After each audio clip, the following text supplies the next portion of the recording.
¿ok?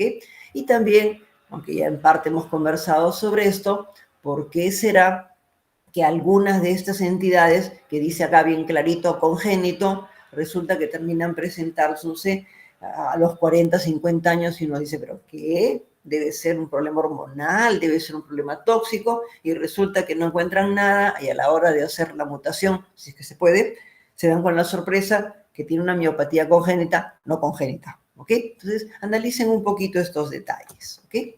Les he puesto acá para que tengan una idea simplemente. Miren la biopsia.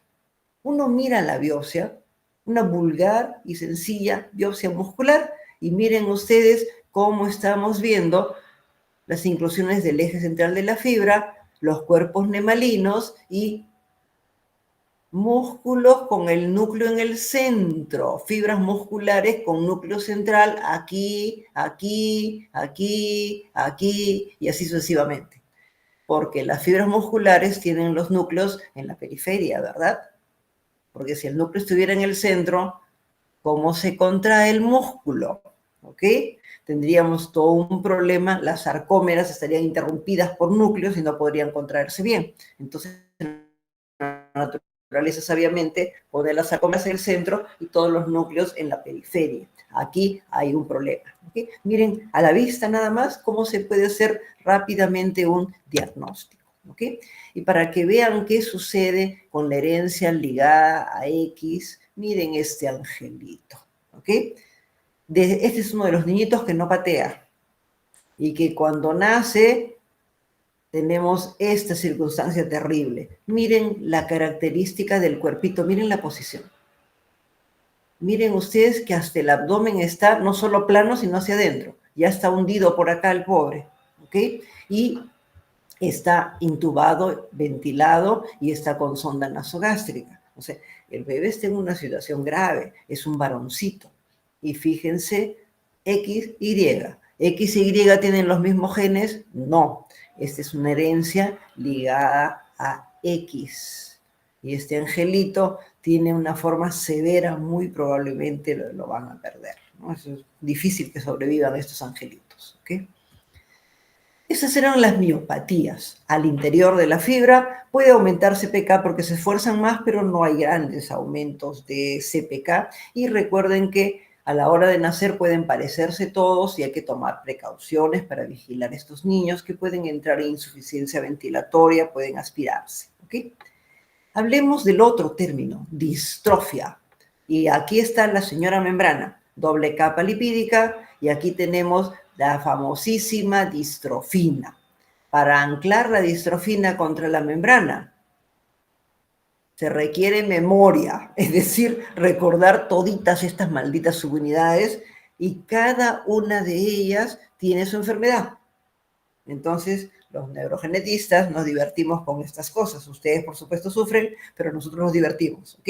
Entonces, recuerden ustedes que hay todo un problema acá, porque ahora ya podemos hacer medicina personalizada.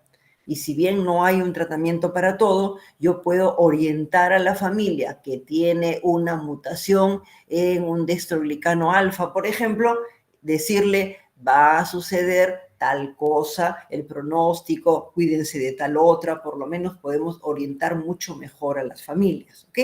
Aquí está la distrofina anclada contra la membrana y todas las subunidades que ayudan a que esté fijada debajo de la membrana. Y miren ustedes cómo hay formas congénitas, hay cualquier cantidad de distrofia de cintura y hay algunas formas clásicas, ¿ok? Entonces, analicemos con calma, paciencia y buen humor esto un poquito. Existe distrofias musculares en donde el daño es de la membrana muscular y la masa muscular degenera y es muy difícil que regenere, ¿ok? Hace su esfuerzo y hay regeneración hasta cierto punto, pero luego empieza ya a perderse la masa. Miren las formas de herencia, ¿ok? ¿Qué es lo que ustedes van a ver como cualquier médico? Como cualquier médico, vamos a ver nosotros enfermedad de Duchenne de lejos. Después del Duchenne, cualquier médico va a ver Steinert. A partir de ahí, fascio escapulohumeral, Emery Dreyfus y las otras cosas, raro que veamos. Pero hay detalles que les voy a mostrar la imagen, que aunque sea raro, ustedes miran y dicen, uy, esa es una de las enfermedades que me mostraron, ¿ok? Entonces, recuerden, hay que tener muy en cuenta para el resto de su vida médica Duchenne, Becker y Steinmetz, ¿ok? Las distrofias de cinturas, no se preocupen mucho porque hay cerca de 50. Entonces, esto es lo que tenemos que recordar todos, el chiquitín que tiene la distrofia o enfermedad de Duchenne. No se extrañen que en alguna publicación digan miopatía de Duchenne. Es más, el año pasado hubo un congreso y uno de los temas era la miopatía de Duchenne. ¿Ok? O sea, está bien que podamos entender que se usa el lenguaje de otra manera, pero el médico tiene que ser culto. Entonces, esto es lo más frecuente. Este angelito empieza alrededor de los 3 a 5 añitos de edad y la profe del nido de educación inicial llama a la mamá y le dice, ¿sabe qué, señor? Algo pasa con su hijito, porque camina raro y sus amiguitos se ríen porque dice que camina como patito, ¿ok? Además, su hijito, cuando se quiere levantar de la mesita, porque ellos trabajan en una mesita, ¿no es cierto? Oiga, señor, se tiene que agarrar de la mesa y se apoya en la mesa para levantarse. Algo le pasa a su hijito, ¿ok? Cuando van a ver a este niño, muy frecuentemente, miren cómo la musculatura va decayendo acá y estamos viendo que aumenta la curvatura lumbar y estamos viendo este angelito con dificultad. Miren cómo apoya el piececito. Plano, plano, plano, ¿verdad? Y se está teniendo que inclinar para levantar un poquito acá, pero no puede levantar mucho. Y miren lo que les decía, avanza la piernita como haciendo un pequeño círculo delante porque le falla la fuerza acá. Y un detalle, estamos hablando de enfermedades musculares. ¿Qué les parece esta pantorrilla? Gordita, ¿verdad?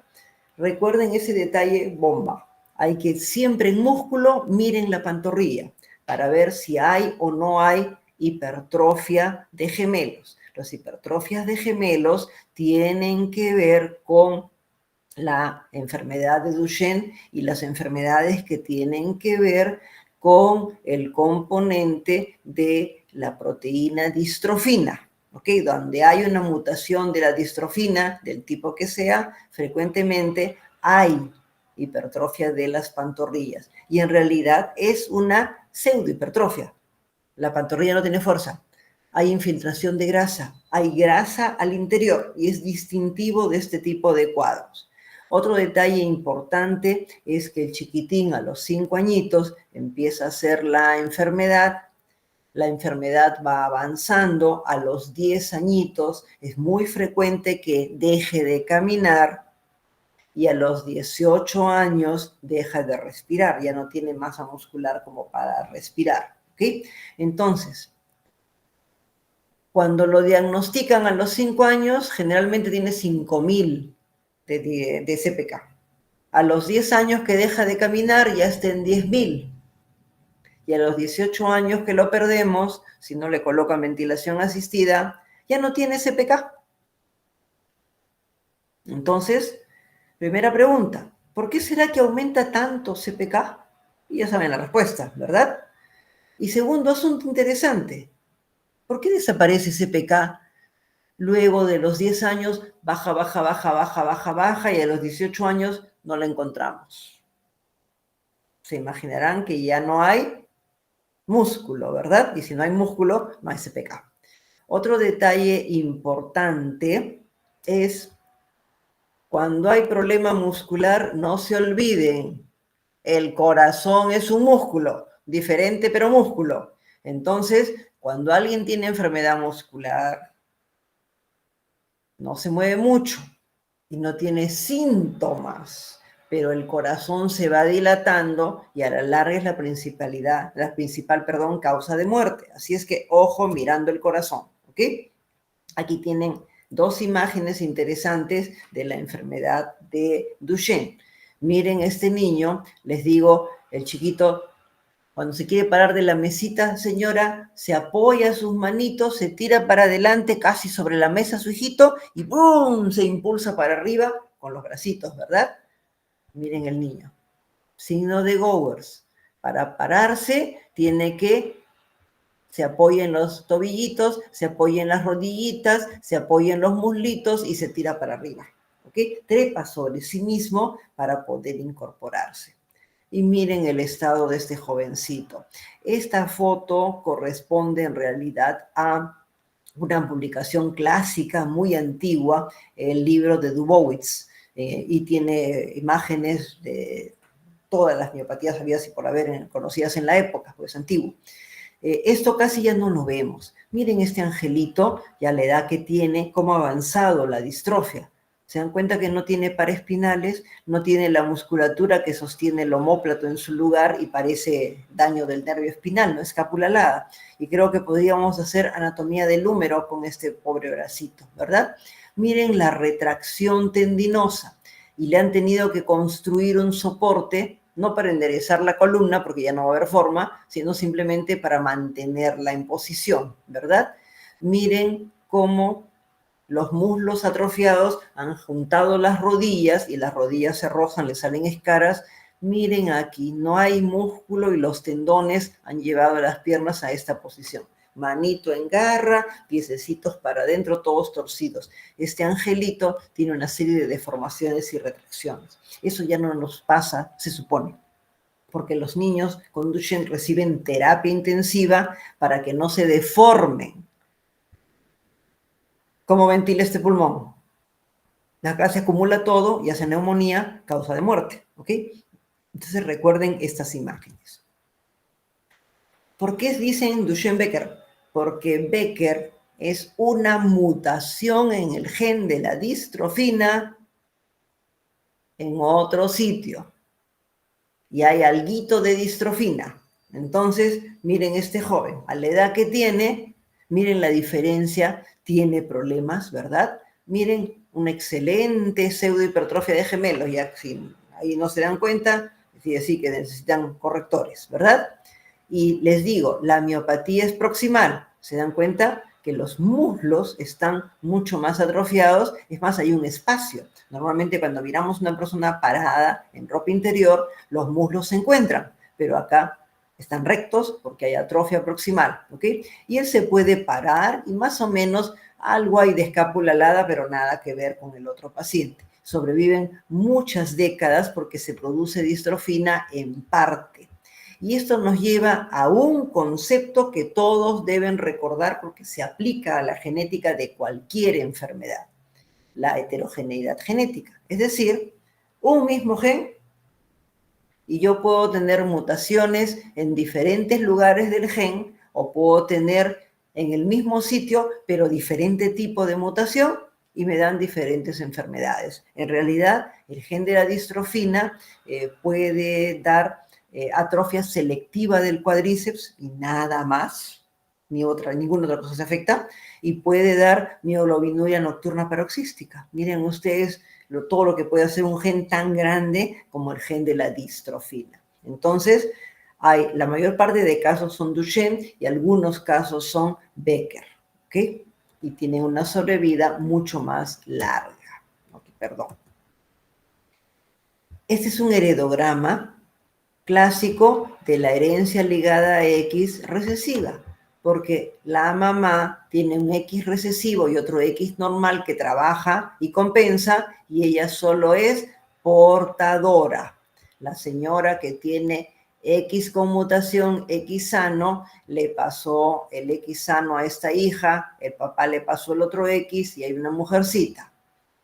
Esta señora le pasa el X con la mutación a la hija, la pareja le pasa el X sano y tenemos otra portadora. Y aquí tienen un hijo varón. Si es varón, recibe el Y del papá, que no ayuda, y el X con la mutación de la mamá, que se expresa porque no hay quien compense.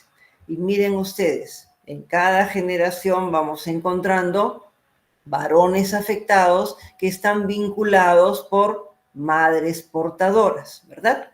Ahora, es cierto que las portadoras, la gran mayoría no tienen problemas, pero miren ustedes este detalle. Un grupo pequeño de portadoras pueden tener algo de aumento de CPK y problemas en la musculatura del corazón que trabaja tanto. ¿Por qué? Porque las mujeres tenemos 2X. ¿Los 2X trabajan? No, ¿verdad? Hay inactivación de un X en todas las mujeres, ¿verdad? Entonces, todas las mujeres tenemos inactivación de un X, el fenómeno de lionización, ¿recuerdan? Ok, entonces la naturaleza dice, este X no funciona, a este lo inactivo, pero a veces se equivoca y a veces mantiene activo, inactiva el gen bueno y el gen que tiene la mutación está funcionando más. Por consiguiente, tienen algo de problemas, no gran cosa, pero algo de problemas. Por consiguiente, mamá de Duchenne, vigilar en la mamá el corazón, ¿ok? La mitad de los casos no tienen historia familiar, porque el gen es tan grande que muta mucho. Entonces cualquiera puede tener un hijito con Duchenne, ¿ok? Cualquiera puede tener.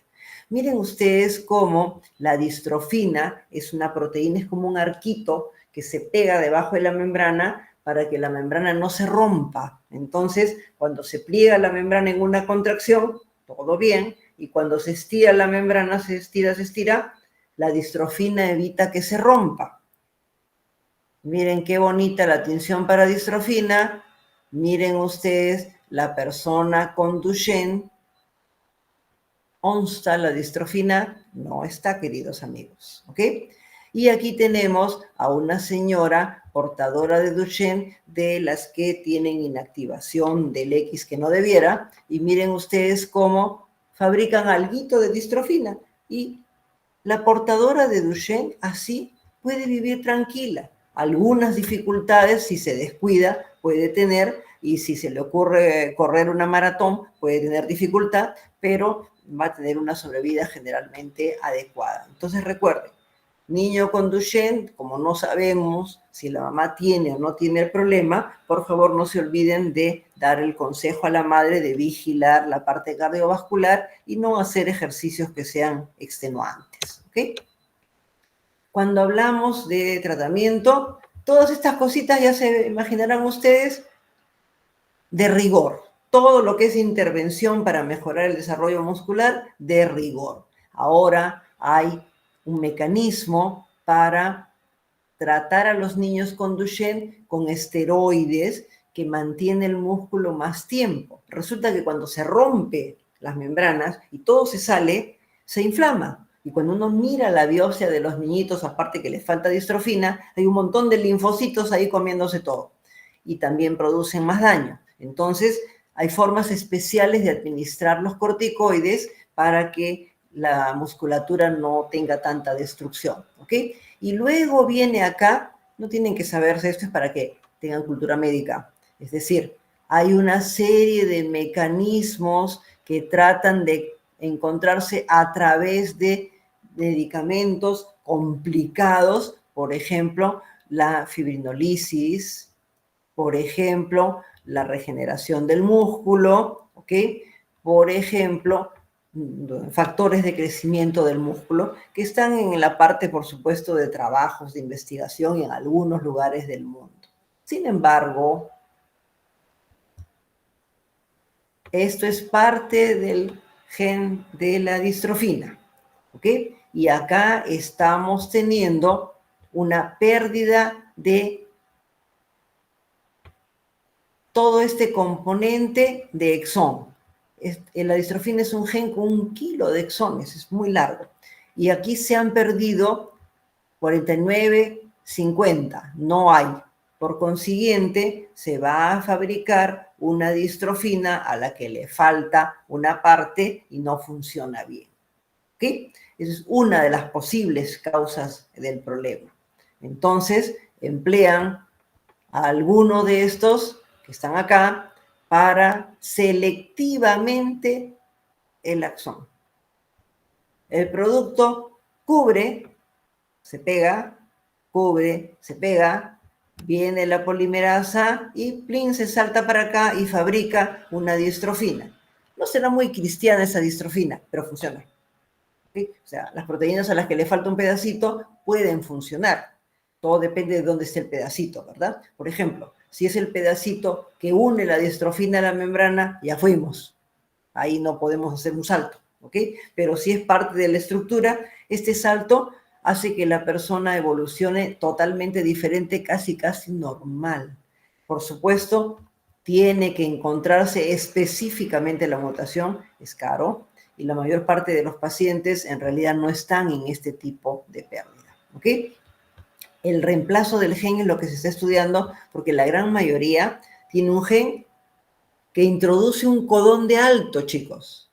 Entonces, la polimerasa viene y se corta y fabrica una cosita así de distrofina que no sirve para nada. Entonces, en realidad, en este momento se está tratando de encontrar una forma de hacer reemplazo del gen, ¿ok?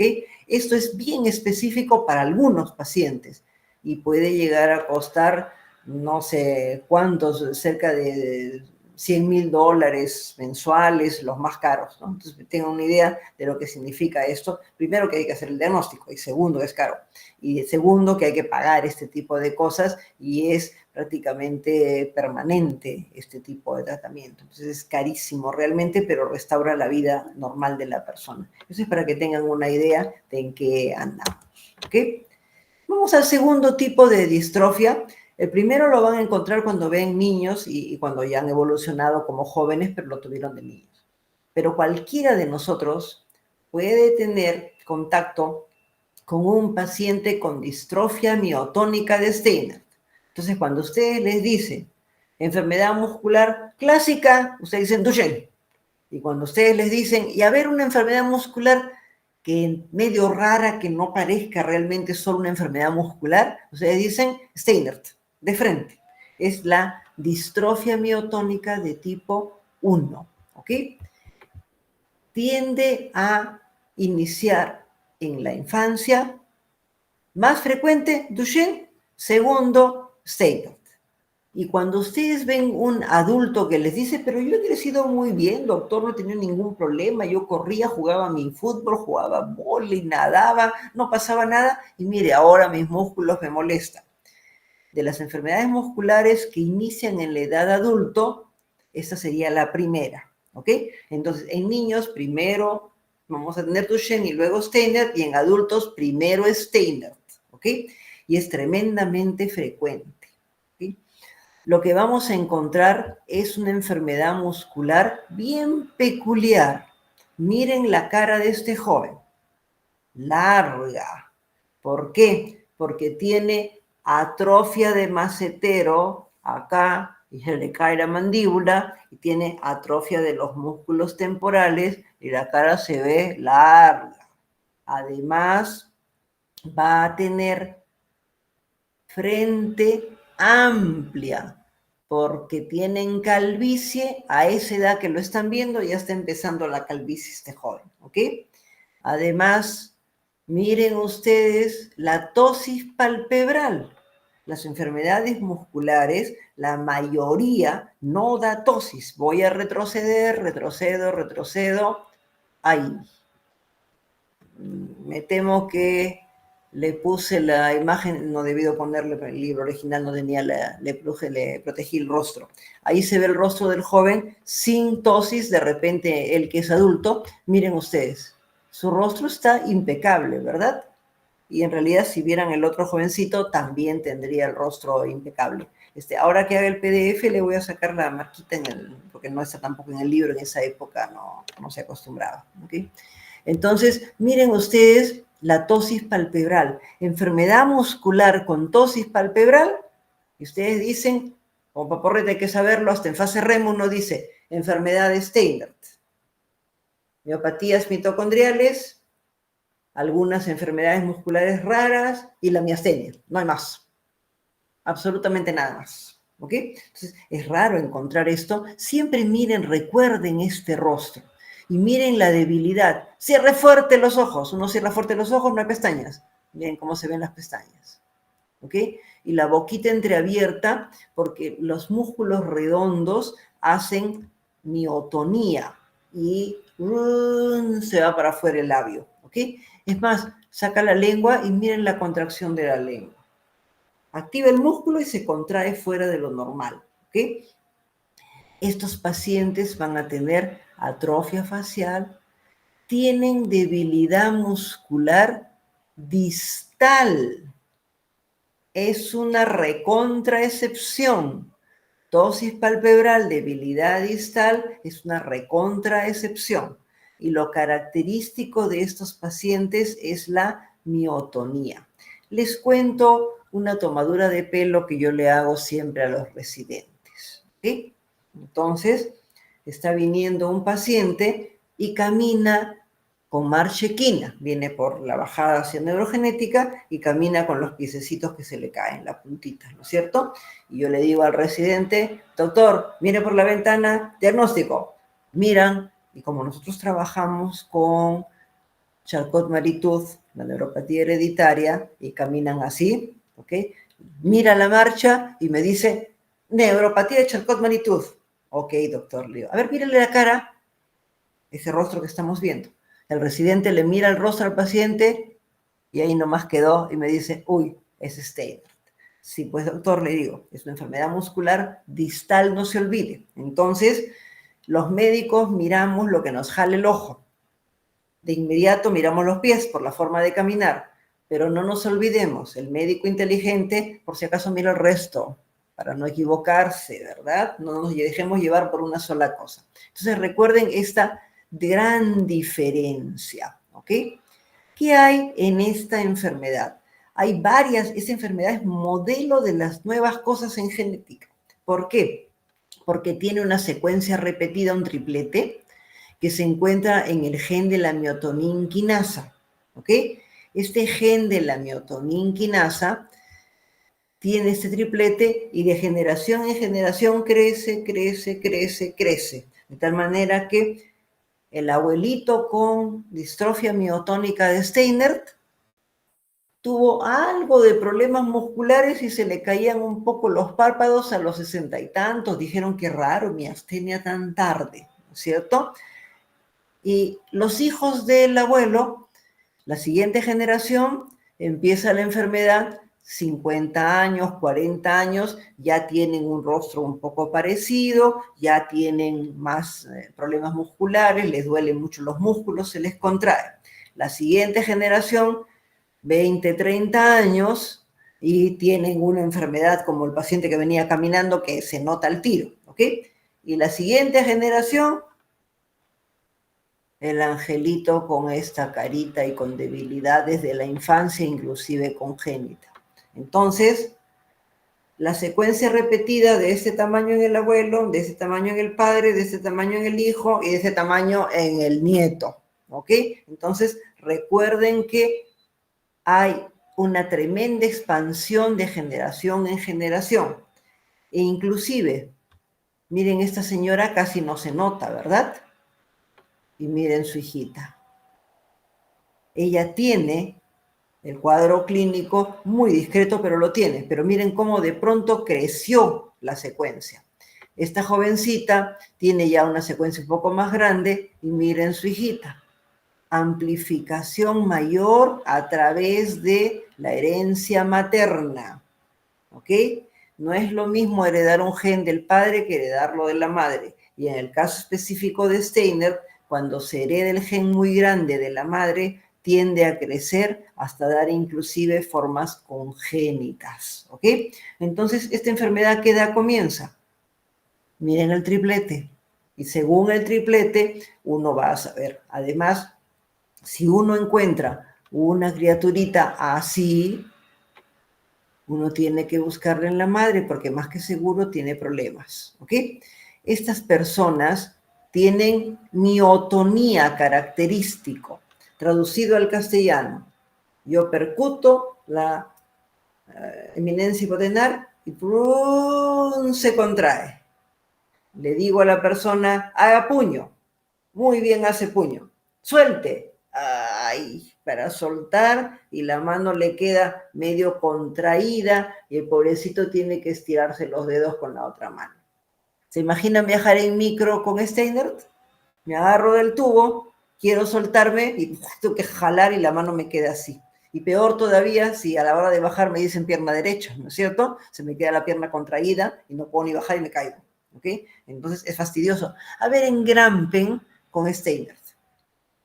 Con la otra mano van a que jalarse el engrampador y la mano se les va a quedar contraída. Entonces recuerden, hay miotonía.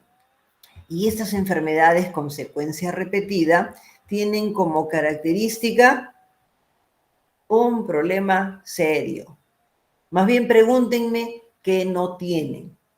Estos pacientes expresan calvicie, expresan cataratas jovencitos, tienen no solamente miopatía en el corazón, normal nomás, sino que además tienen todas las arritmias habidas y por haber, ¿ok? Además de eso, tienen cálculos en la vesícula y van a tener una serie de pequeños tumorcitos en la piel. Y en realidad, las personas con Steinert tienen de todo. Tienen que ir al endocrinólogo, porque todas las hormonas, a la edad que sea, se les hacen una desgracia. Hipotiroidismo es lo menos que pueden tener, ¿ok? Entonces, miren ustedes el problema serio. Este es un paciente multisintomático, todo tiene, además del problema muscular, ¿ok? Este es un asunto grave y un problema serio para hacerles el seguimiento. El protocolo de seguimiento del hospital para los pacientes con Steinert, un poco menos que viven en el hospital, tienen que ir al oftalmólogo, tienen que ir al cardiólogo, tienen que ir al endocrinólogo, tienen que ir a terapia física, tienen que ir a orientación genética y por supuesto los exámenes y todo esto. Es una enfermedad muy difícil. Recuerden la distrofia miotónica de Steinert. Ahora, les dije que habían algunas otras enfermedades que podían tener ptosis palpebral, ¿verdad? Dijimos Steinert, dijimos la miastenia, dijimos algunas cosas raras. Esta es una. Y ustedes lo miran y tiene ptosis palpebral. Y el síndrome muscular es bilateral y simétrico. Esto es asimétrico. Miren este hombro, miren este hombro. Miren este tórax, miren este tórax. Mi tórax, perdón, ¿ok? Se dan cuenta que hay asimetría y miren por la espalda. Miren la escápula alada, diferente en ambos lados. Miren este brazo, ¿ok? Entonces, estos pacientes tienen ptosis palpebral, debilidad muscular proximal asimétrica, ¿ok? Y la parte de abajo que esperaríamos se afecta menos, ¿ok? Como esto afecta tanto el tórax, también recuerden ustedes este componente de arritmias. Interesante es esto de las arritmias, ¿verdad? Porque que tengan miopatía en el corazón, cardiomiopatía, normal nomás. Pero ¿por qué será que tienen arritmias? He debido ponerlo en rojo, pero bueno, les voy a decir la respuesta. Resulta que los fascículos de conducción del corazón fueron fibras musculares, ¿ok? Por consiguiente, el haz de His y todos sus secuaces en la embriología derivan de fibras musculares y luego se modifican y se adaptan para conducción, ¿ok? Es por eso que hay tanta arritmia en las distrofias, en las miopatías no, en las distrofias, ¿ok? Ok. Entonces recuerden este rostro y por último, esto se los presento, en realidad debiéramos ver las tres primeras, pero se los presento porque si algún día, esto es raro, ven a algún paciente, lo van a identificar. Porque lo que tienen que recordar es que Emery Dreyfus tiene, miren los bracitos, retracciones. Miren cómo quiere agacharse y no puede, porque miren, está recto. Retracción acá, y más que seguro que si quiere doblar esto, también va a tener algo de dificultad. Entonces, recuerden esto, esta lámina es solamente para que recuerden ustedes las retracciones en esta enfermedad. Probablemente no se van a acordar el nombre en unos años, pero sí el hecho de que si ven a alguien que no puede estirar las articulaciones, lo tienen que derivar a un especialista en muscular porque ya saben que es este componente de distrofia. Miren sus adelgazamientos musculares y aquí no hay distrofina, ¿verdad? No es la pantorrilla está bien atrofiada. Y por supuesto, siempre que hay enfermedad muscular, miocardiopatía, sea la que sea, miocardiopatía hay que buscar, y si es distrofia, vigilar arritmia, vigilar arritmia. Esto simplemente para que lo recuerden ustedes. Las miopatías de cintura es bien fácil, chicos. Las miopatías de cintura dan debilidad como del libro, lentamente progresiva, las formas recesivas más tempranas y más severas y las formas tardías, dominantes más tardías y compromiso más leve. Y pueden afectar ese kilo de proteínas. Entonces, simplemente cuadro clínico. Parece el síndrome muscular típico, no le veo nada raro. Muy probablemente esté acá. ¿Ok? Les he puesto la lista, no tienen ustedes ni que revisarla, simplemente para que tengan una idea de cómo ahora, con la biología molecular, podemos hacer diagnósticos tan sutiles como los que ven ustedes aquí y ya buscar en bases de datos internacionales cómo va a ir nuestro paciente. Las distrofias de cinturas, unas son dominantes, otras son recesivas.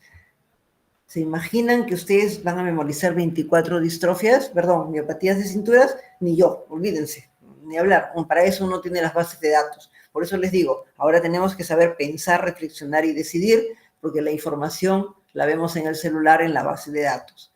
Las formas dominantes son más raras y solamente hay 5 subtipos. ¿Okay? Entonces, para que tengan ustedes una idea, cuando vean un cuadro que no encaja en todo lo anterior y bastante limpio, sin otros componentes. ¿Ok?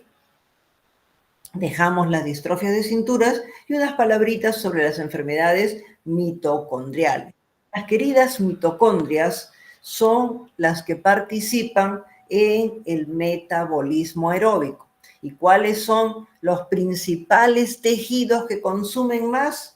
Las neuronas y las fibras musculares. Después, el resto, pero sobre todo las neuronas y las fibras musculares son dependientes de las mitocondrias. Por consiguiente, queridos amigos, hablamos de encefalomiopatías mitocondriales, ¿verdad? De allí viene el nombre de encefalomiopatía mitocondrial, pero recuerden, otros tejidos también se afectan. Entonces, la verdad es que las miopatías de cinturas son las más puritas, pero no las vemos mucho, mientras que las otras enfermedades musculares tienen un montón de cosas más, no necesariamente solo músculo.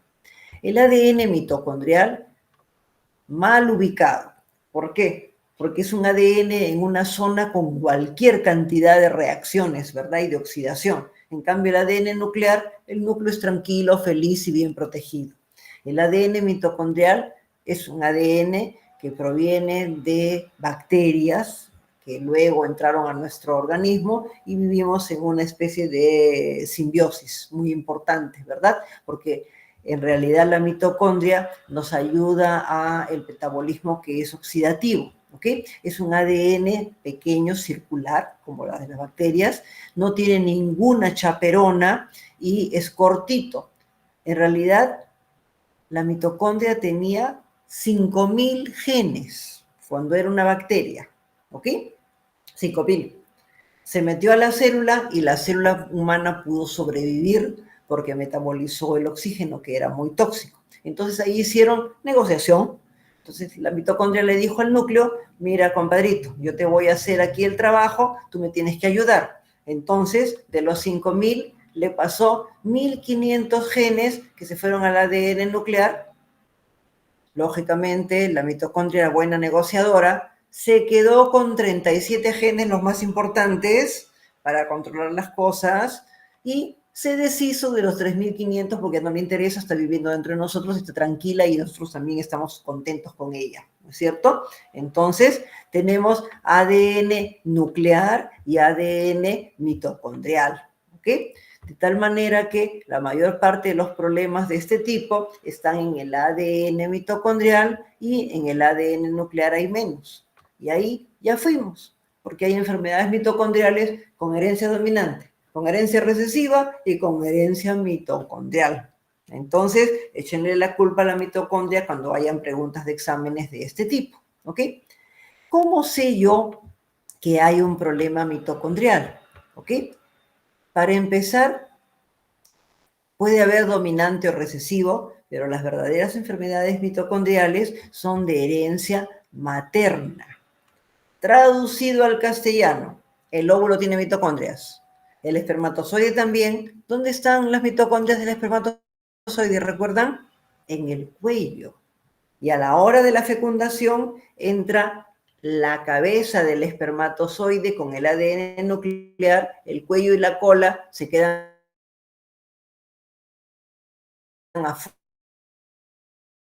afuera. Entonces, por herencia materna obligatoria, ¿ok? Y si ustedes analizan el ADN nuclear y el ADN mitocondrial, se van a dar cuenta que el ADN mitocondrial es más antiguo que el ADN nuclear. Este es el momento de la clase donde debiéramos nosotros reescribir algunos textos religiosos, porque el primer hombre no fue hombre, fue mujer, es más antiguo, ¿ok? Entonces recuerden ustedes que el ADN mitocondrial es transmisión materna obligada, ¿ok? Todo el ADN mitocondrial proviene de todas las madres de todas las generaciones y recuerden ustedes que es un asunto sumamente antiguo, ¿ok? Igualmente,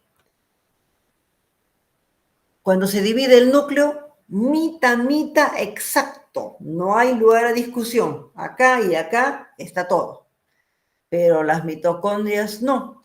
Cuando el cigoto se divide en dos, las mitocondrias, no importa si en un ladito, en una célula, hay una y en la otra hay 50, porque esa una se divide y ya hay 50. Entonces hay heteroplasmia. Y eso nos complica la existencia tremendamente. Recuerden que el número de mitocondrias puede cambiar en las células hijas y en la misma familia no todo el mundo tiene el mismo problema, ¿ok? Miren ustedes la famosa tinción tricrómica. Esto nos permite ver un asunto que se llama las fibras rojas rasgadas. Entonces, miren ustedes las características, cómo se acumula en la membrana. Las fibras rojas rasgadas son mitocondrias patológicas que se han pegado a la membrana y se tiñen anormalmente y nos forman estas características que estamos observando. ¿Ok?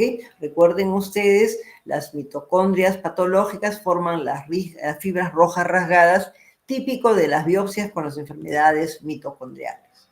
Esta es una herencia mitocondrial materna en el heredograma. Entonces yo miro este heredograma y miren cómo el médico no se debe precipitar. Yo miro así de lejos y digo, multigeneración. Hay afectados en cada generación. Luego miro y digo, hombres y mujeres afectados. Entonces, multigeneración, hombres y mujeres afectados, y se me va la lengua. Digo, herencia de tipo dominante. Pero si yo miro bien, es verdad, multigeneración, hombres y mujeres afectados, pero ¿quién transmite la enfermedad? La mamá a todo el mundo. ¿Este hijo transmite? No. Esta hija sí transmite, este hijo no transmite, esta hija sí transmite. Entonces, tengo que buscar para decir dominante que los hombres también transmitan la enfermedad. Si los hombres padecen la enfermedad pero no la transmiten, esto es herencia mitocondrial. Y como la mamá es la que lleva las mitocondrias, todos van a heredar mitocondrias anormales. Pero yo miro estos 4 hermanos y estos 3 hermanos, ¿van a tener el mismo cuadro clínico? No necesariamente, ¿verdad? Podría ser que estos dos tengan un cuadro clínico tremendo, devastador, y ellos tengan un cuadro clínico, de repente el más o menos, y ella casi nada. Depende de la cantidad de mitocondrias, ¿ok? Entonces, recuerden estos detalles, las reglas de la transmisión es lo que estamos viendo acá. Recuerden, multigeneración como en lo dominante, pero recuerden esto, ¿ok? Entonces, las personas van a tener en los músculos grandes debilidad proximal, lentamente progresiva, y los ojos frecuentemente, ¿ok? Como tienen que ver con el consumo de energía, las personas con enfermedad mitocondrial no la pasan nada bien, en particular el corazón, en particular el corazón, ¿ok? Hablamos siempre de encefalomiopatías mitocondriales, ¿ok? Estas dos láminas, la lámina inicial y esta lámina, es lo que debemos retener. Les he puesto dos láminas más para que tengan la información y no tengan que buscarla por todas partes. Les he puesto acá esta lámina y esta lámina, las encefalomiopatías mitocondriales, ¿ok? Aquí están los que tienen epónimo, el síndrome de Lake, el síndrome de Kearns-Sayre. Aquí están los que tienen acrónimos, que nos permiten ver las iniciales en inglés de la encefalomiopatía, acidosis láctica, problemas cerebrovasculares, y la mayor parte de estos pacientes vamos a encontrar en las biopsias fibras rojas rasgadas, ¿ok? No todos tienen suficiente cantidad por la variabilidad de los cuadros, pero es una cosa muy característica y es fácil de hacer ahora. Las biopsias musculares por punción son fáciles de hacer. Miren, aquí, por ejemplo, hay 4 y aquí tienen 4 más, ¿ok? Hay otras encefalomiopatías más raras, ¿ok? Tal vez recordar en particular el componente de la neuropatía óptica de Leber. Cuando ustedes lleven oftalmología, la causa hereditaria más frecuente de ceguera familiar es la neuropatía óptica de Leber. ¿Ok? La neuropatía óptica de Leber. Estas dos láminas son como referencias para que tengan ustedes las ideas claras. ¿Ok? Entonces, tienen ustedes que tener sospecha alta en estas cosas raras. Cuando uno no ve lo habitual, tiene que ir pensando en lo que es más raro. ¿Ok? Todos los problemas de retraso en la parte neurológica y desarrollo muscular, recordamos siempre nervio y músculo, sistema nervioso y músculo, ¿ok? Y recuerden ciertos tips. Niño perfecto y de pronto nadie sabe por qué, no puede respirar bien, los músculos están mal, porque llega un momento en que las mitocondrias que pueden sostienen y de pronto simple y llanamente se derrumba la energía y se viene abajo el paciente, y esto debe recordarnos las mitocondriopatías, ¿ok? Y 4 tips, una lista larga, pero estos 4 tips. Yo siempre hacía ejercicio, de pronto salí a hacer ejercicio, me muero, estoy que ya no doy más, me falta el aire, ¿qué me está pasando? ¿Ok? Se me está cayendo los párpados. Lógicamente lo primero que uno piensa es miastenia, pero si no es miastenia, piensen en lo mitocondrial. Tengo parálisis en los 2 ojos, porque que se me paralice un oculomotor normal no más, pero que no pueda mover los 2 ojos, eso es muscular, ¿verdad? Ok. Y por supuesto, en oftalmología, retinopatía pigmentaria, ¿ok? Las mitocondriopatías que afectan la retina depositan un pigmento, ¿ok? Entonces recuerden ustedes retinopatía pigmentaria. De esta lista, esos 4 hay que retenerlo para siempre jamás. Y en los niños, recuerden ustedes, y en cualquier persona, el que bruscamente, muscularmente hablando, se nos viene abajo, ¿ok? Esto en cuanto a las encefalopatías mitocondriales. Unas palabras sobre las enfermedades adquiridas. Y aquí todos se sientan con tranquilidad, respiran hondo, porque aquí tienen ustedes la posibilidad de tener enfermedades musculares adquiridas. ¿Qué puede dar enfermedad muscular adquirida? Todo, queridos amigos. Para empezar, en endocrinología, las enfermedades que tienen que ver con los esteroides propios de la persona y las que tienen que ver con la función tiroidea. ¿Ok? Iba bajando por la rampa que da neurogenética, pensando en otras cosas, y algo me llamó la atención, miré delante y había una de nuestras tecnólogas, caminando como patito. ¿Qué? Me acerco y le digo, discúlpame, estás caminando mal. Ay, sí, doctora, no sé qué me pasa. Sí, la hago caminar un poco más y le digo, a ver, ponte en cuclillas. Se puso en cuclillas, casi se mata, levántate, no podía. ¿Ok? Entonces la mandé al endocrinólogo del hospital y tenía un hipotiroidismo que se la llevaba cargada. Felizmente estaba haciendo una miopatía hormonal, solamente por el hipotiroidismo, le corrigieron el hipotiroidismo y caminó perfecto, ¿ok? Entonces recuerden esos detalles. Tal vez los problemas de potasio, ¿ok? Me llamaron porque había un Guillain-Barré en emergencia. Voy a emergencia, pero ya lo habían llevado a la UCI. Dije, uy, ya seguro no respira. Entro a la UCI y habían 300 personas sobre el paciente. ¿Qué Guillain-Barré ni San Guillain-Barré? Era un físico-culturista que tenía un concurso el día lunes. Se pesa el viernes, 400 gramos le sobraban.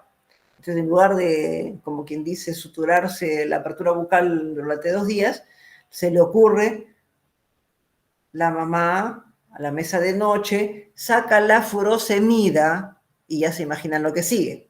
No se acuerda cuántas pastillas de furosemida se tomó para bajar de peso orinando. Se le fue el potasio y lo trajeron en insuficiencia ventilatoria y casi con un serio problema cardíaco. Yo quedé de más, por supuesto, los demás se encargaron de arreglarlo los muchachos, ¿ok? Entonces, recuerden ustedes el potasio. Y por supuesto, cuando la gente toma esteroides, tal vez de esta lista recuerden un poquito los hipoglicemiantes, perdón que estoy hablando. Los medicamentos para bajar el colesterol, ¿ok? También pueden dar problemas de tipo tanto articular como sobre todo muscular, ¿ok? Y acá ya casi no vemos estas cosas. Por ejemplo, cisticercosis, en mi generación, que recién salían los medicamentos para el cisticerco, ¿qué nos pasaba a veces? Habían un montón de cisticercos en los músculos y le dábamos para la cisticercosis cerebral, se morían los cisticercos y se le inflamaban los músculos porque también se morían en el músculo, hacían miositis. ¿Okay? Entonces recuerden ustedes los problemas infecciosos, es menos frecuente. Las miositis virales sí es de vez en cuando vemos, sobre todo últimamente con la influenza que está dando, hay unos dolores musculares tremendos en Lima, así que no se olviden de vacunarse. ¿Okay? Y vamos a hablar principalmente de estos componentes. El que haga reumatología o el que vea a un paciente reumatológico, recuerde, por favor, el que tiene problemas reumatológicos, los anticuerpos a veces se van para otro sitio y hacen problemas musculares también. ¿Ok? Entonces, esta laminita les he marcado lo más saltante de cada uno de los recuadros. Por eso vamos a hablar de poli y dermatomiositis. Fácil.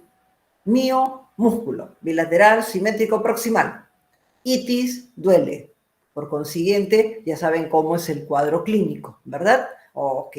¿En qué momentos de la vida la inmunidad nos falla? Temprano en la vida o tarde en la vida. ¿Y a quién le falla más? A nosotras las mujeres. Y esta es una entidad que puede ir y venir si no se controla. Y cuando yo veo a alguien que tiene debilidad muscular y dolor, siempre hago consulta a reumatología, a inmunología, para ver qué otra cosa hay, qué otra cosa hay. Entonces, es muy importante recordar en las polidermatomiositis que pueden haber otras cosas. Detalle importante, bilateral, simétrico y proximal, y los músculos duelen. Y hay compromiso axial. Por consiguiente, se me cansa la cabeza y se cae. ¿Ok? Entonces recuerden ustedes, ese es un componente importante. ¿Ok? Y si es axial, ¿quién tiene más riesgo de hacer insuficiencia respiratoria? ¿Todos los pacientes que ya hemos visto o esta paciente que están viendo en la foto? La jovencita de la foto tiene más riesgo, ¿ok? Porque esto es más agudo, más progresivo, más brutal y como tiene tanto componente axial, se atora, problemas con la flema, problemas con el diafragma y termina en la unidad de cuidados intensivos, frecuentemente los pacientes con polimiositis. ¿Ok? Existe polidermatomiositis. Miren en ala de mariposa y miren, parece que se hubiera pintado los ojos, pero en realidad es un componente de vasculitis. ¿Ok? Estamos viendo aquí el signo del heliotropo. ¿Ok? Por lo que acá se ve medio rojizo, pero en realidad es medio moradito el componente de congestión que tienen acá, y tienen lo mismo en las articulaciones pequeñas de la mano, ¿ok? El signo de Gotrón, ¿ok? La polimiositis pura y la polidermatomiositis, acá me preocupo de lo reumatológico y acá si veo dermatomiositis, lo veo así el paciente sentadito en la cama ni lo he examinado, ya estoy llamando a oncología, porque esto es parte de las manifestaciones paraneoplásicas. Aquí, por el ataque inmunitario, se están rompiendo los músculos. Por consiguiente, sube SPK. Más sube SPK, más problema tiene el paciente. Más rápido le doy tratamiento con esteroides, más rápido le baja CPK y salvo los músculos, porque si dejo que la inmunidad haga lo que quiere, me quedo sin músculos, ¿ok? Estos pacientes tienen electromiografía con unidades chiquititas, chiquititas, chiquititas. Y suena como... Y uno mira la pantalla, no es así, es pequeñita, pequeñita, pequeñita, ¿ok? Los músculos están muy dañados y hay que actuar rápido. Más nos demoramos en darles esteroides y en realidad van a tener más dificultad los pacientes. Y como es ese ataque inmunitario, vamos a suponer que no tengo laboratorio, vamos a suponer que, no, que el electromiógrafo está malogrado, cualquier otra cosa. En la biopsia se ve los linfocitos ahí metidos en medio de los músculos, ¿ok? Y los linfocitos alrededor de los vasos sanguíneos ya saliendo para atacar el músculo, se ve muy bien. Por consiguiente, es tan importante en los hospitales tener biopsia muscular. Nos ayuda mucho la biopsia muscular para muchas cosas. Ideal sería que tuviéramos también lo molecular para el resto de los diagnósticos, pero la biopsia muscular es tremendamente útil en nuestros hospitales. Y por último, en estas cosas musculares, una forma de miositis que se llama miositis por cuerpos de inclusión. Lo anterior es autoinmune, alias, mayoría son mujeres. Aquí, la mayoría son hombres, para que lo recuerden. Y se parece en esto, hay que tener cuidado con la deglución, cuidado con la neumonía, cuidado con la cabeza que se les cae, pero tiene un componente interesante. Miren la asimetría, miren esta eminencia, miren esta eminencia, miren este meñique y miren este meñique todo caído, ¿ok? Hay asimetría, ¿ok? Y miren ustedes en este caballero, ¿ok? Porque esto predomina en varones, lo otro es en mujeres, esto es en varones. Miren ustedes la tremenda atrofia que hacen. ¿Qué es esto? Es una enfermedad en donde se forman cuerpos de inclusión que contienen amiloide. Entonces viene el asunto chistoso. Le llaman el Alzheimer periférico también en algunas revistas que tocan temas médicos, no en las revistas formales. Le llaman el Alzheimer periférico, el Alzheimer muscular, ¿ok?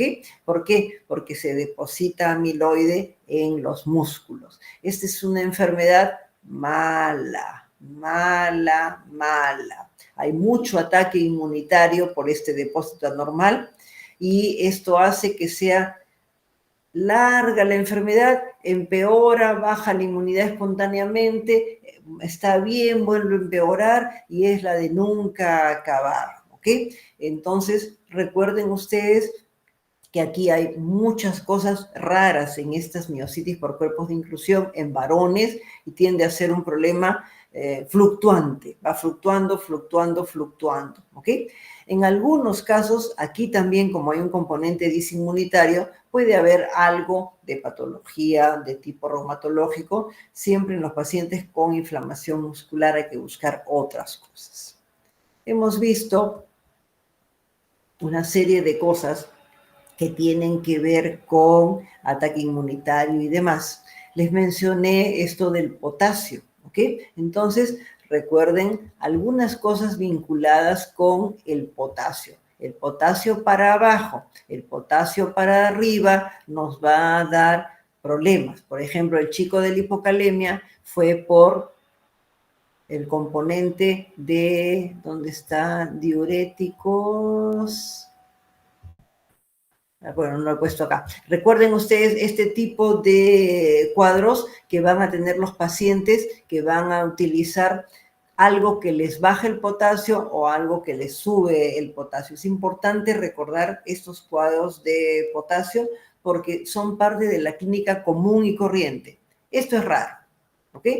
Las parálisis periódicas son raros, son mutaciones que generan cambios bruscos en el potasio y son familiares, ¿ok?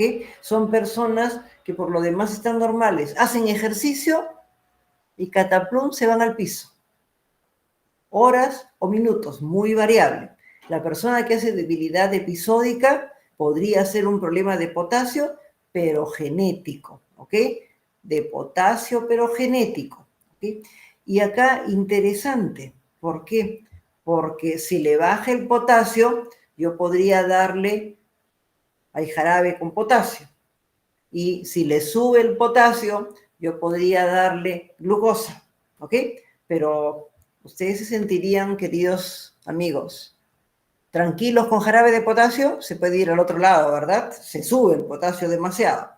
Y eso de darle glucosa a alguien, hay que ver su estado metabólico, ¿verdad? Entonces, miren lo interesante. La acetazolamida estabiliza canales.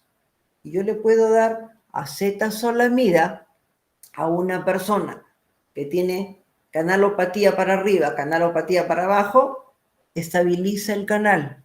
Es más seguro utilizar la acetazolamida en forma permanente para mantener equilibrados los canales en estas raras familias con estas cosas. En los casos de la hipocalemia o la hipercalemia adquirida, lo que hay que hacer es encontrar la causa y ponerla en orden, ¿ok? Miren la cantidad de mutaciones, como referencia nada más, como instrucción, ¿no? Y no se olviden de este componente de miotonía. Saben que la miotonía tiene un ruidito. Ustedes ponen la aguja en el músculo y escuchan picada de bombardero. Trrr, trrr, trrr. Los músculos cantados muestran la miotonía, aunque no la podamos ver en clínica, con electromiografía. Si tienen oportunidad, vayan a electromiografía y escuchen la miotonía y van a ver en la pantalla cómo baja. ¿Ok? Ok. Aquí estamos viendo, simplemente como referencia y cultura médica, la cantidad de mutaciones de canales que tenemos y las enfermedades que tienen que ver con canales. ¿Ok? Vamos ahora a ver algunas cosas vinculadas con el nervio periférico y recuerden ustedes la marcha equina. Las neuropatías periféricas son bastante comunes y se pueden presentar de forma muy variable. ¿Por qué? Porque las fibras son motoras, sensitivas, van a ser también vegetativas. Las fibras de tipo sensitivo tenemos sensibilidad superficial, sensibilidad profunda.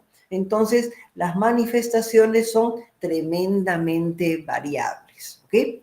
Tengan ustedes en cuenta las características de enfermedad de tipo periférico. Aguda es la que se instala en menos de 4 semanas y la subaguda de 4 a 12 semanas. Entonces ahí viene el asunto de por qué algunos dicen que el Guillain-Barré es agudo cuando se instala rápido o subagudo cuando demora un poco más en instalarse. ¿Se dan cuenta? Ok. Y lo crónico, por supuesto, es largo. ¿Ok? Para sufrimiento de todos los de medicina, multifactorial cantidad de etiologías y algunas veces hasta la mitad de las neuropatías no tienen diagnóstico. ¿Ok? Yo una broma con esto. Yo digo, paciente con neuropatía, o tiene diabetes o le falta B12. Si no es eso, a buscar.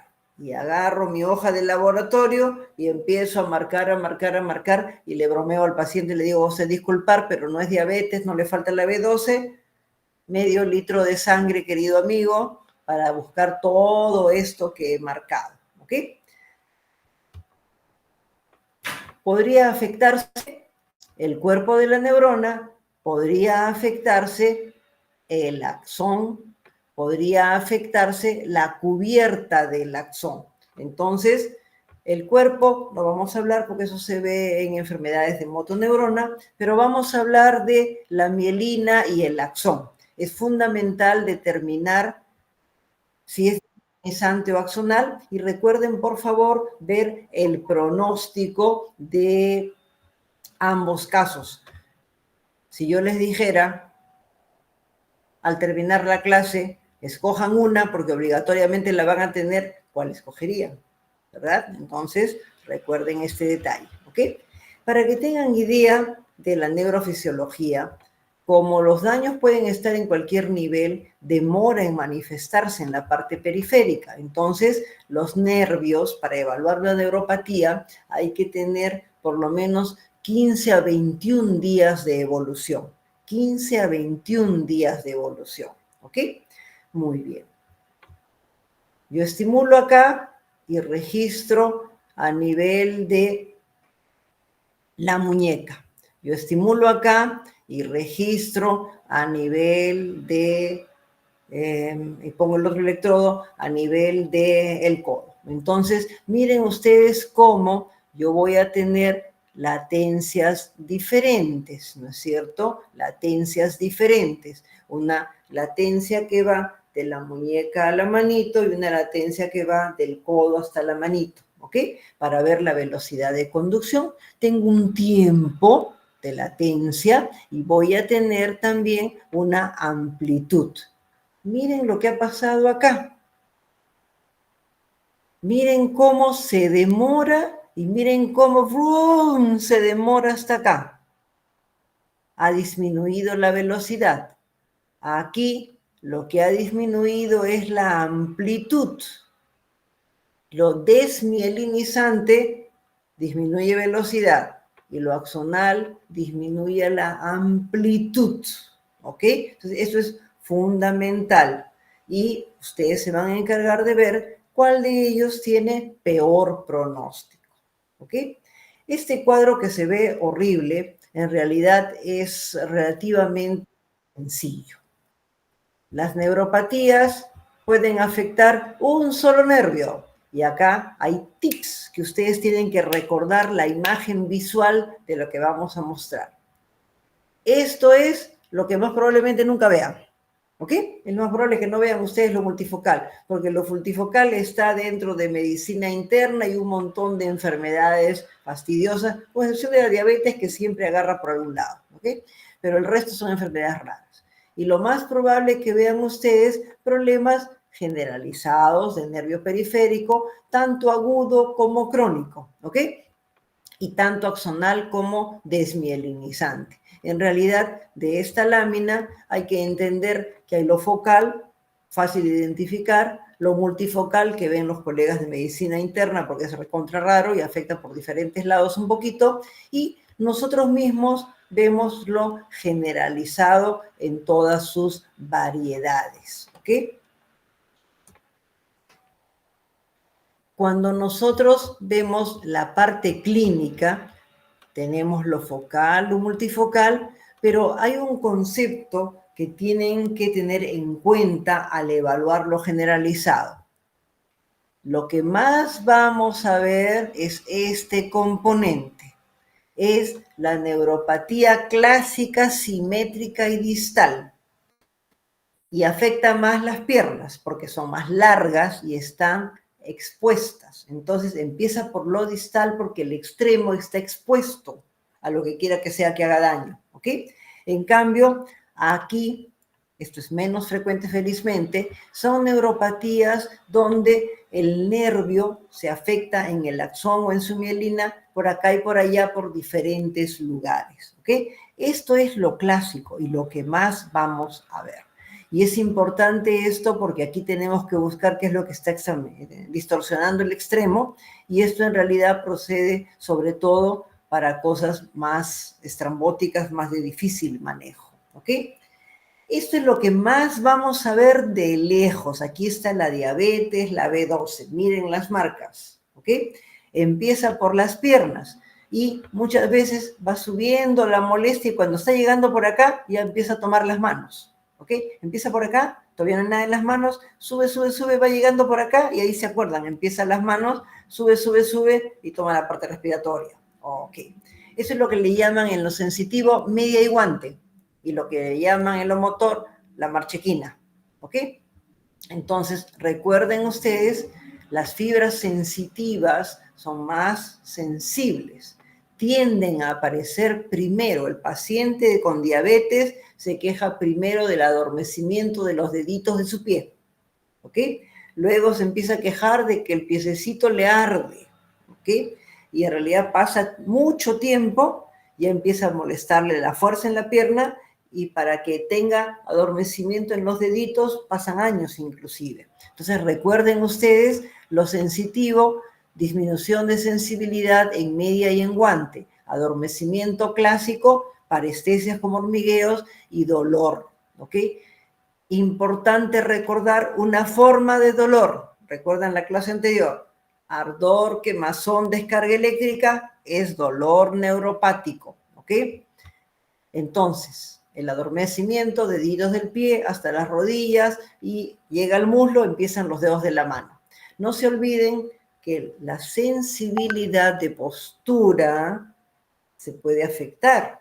Ya es un problema no sentir porque me puedo hacer daño, pisar una cosa puntiaguda y no lo siento, ¿ok? Pero si además no percibo en qué situación está mi planta, me voy para un lado, me voy para otro y pierdo el equilibrio, ¿ok?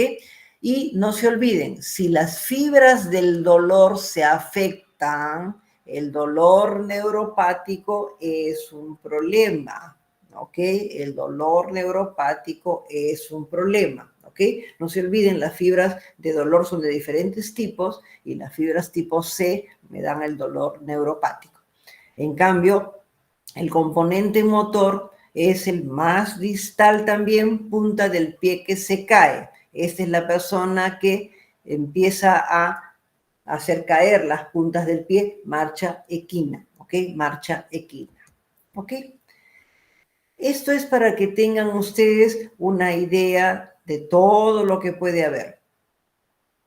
¿Qué tienen que saber ustedes de este componente simétrico distal? Tienen que saber qué hay en diabetes y tienen que saber qué hay en B12, ¿ok? Aparte de esto, vamos a analizar al final el Guillain-Barré. Pero les muestro todo esto por el gran componente de variabilidad, porque ya les digo, no encuentran estos dos, échenselas a buscar, ¿de acuerdo? Van a tener un serio problema, ¿ok? ¿Qué pasa con su paciente con neuropatía? Se cae, hace úlceras con facilidad. Muchas veces hay tanto componente distal que tienen que inclusive afectar la parte autonómica, se generan infecciones por las heridas y terminan en amputación. Y no les digo nada cuando se afectan las fibras del dolor de tipo neuropático, ¿ok? Acá les he marcado también el tremendo lío de una cosa es no encontrar el diagnóstico y otra cosa es en los grandes centros no hay diagnóstico, ya no pueden hacerle nada más y no lo encuentran. Entonces, casi la mitad es muy difícil encontrar el diagnóstico y en realidad de esa mitad, del 20 y tantos % no tiene diagnóstico. Algo pasa y no hemos encontrado todavía qué pasa, ¿ok? Como ven, hay un montón. ¿Qué me interesa que retengan?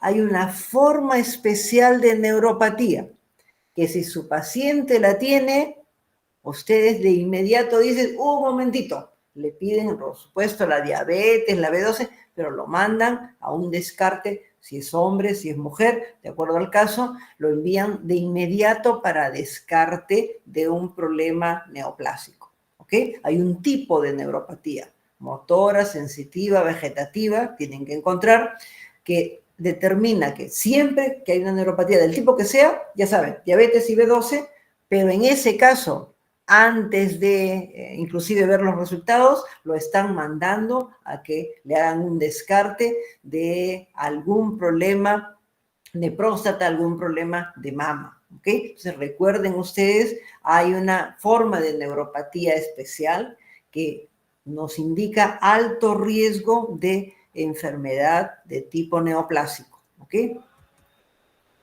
Ahora, lo que más vamos a ver es toda la tracalada de cosas anteriores, sobre todo la diabetes, ¿ok?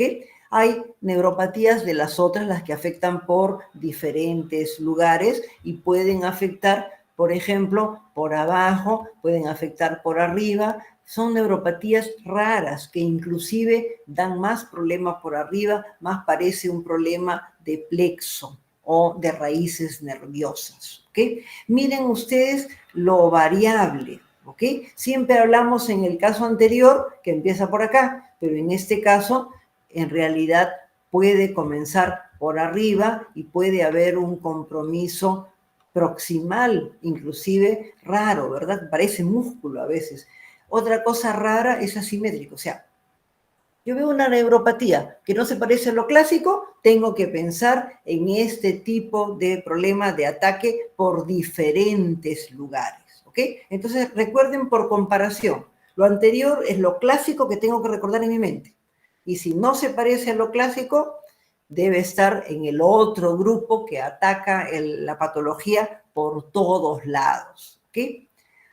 Las neuropatías que no dependen de los componentes de longitud, tienen ustedes que recordar, hay un montón de cosas enredadas, variables por 20.000 etiologías terribles, eso lo ven internista.